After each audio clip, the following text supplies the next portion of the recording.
பிறப்புக்கும் எல்லா உயிர்க்கும் பிறந்த பின்னர் யாவதும் ஊரே யாவரும் கேலி.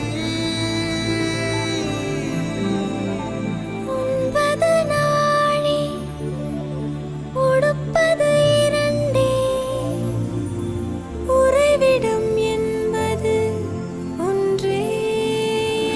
உழைத்து வாழ்ந்தோம் உழைத்து வாழ்வோம். போரறிவு முதல் ஆறறிவு உயிரினம் வரையிலே உணர்ந்திடும் உடலமைப்பை பகுத்துக் கூறும். தொல்காப்புகள் தொல்காப்பியமும் ஒப்பற்ற குரல் கூறும் உயர் பண்பாடு. ஒலிக்கின்ற சிலம்பும் மேகலையும் சிந்த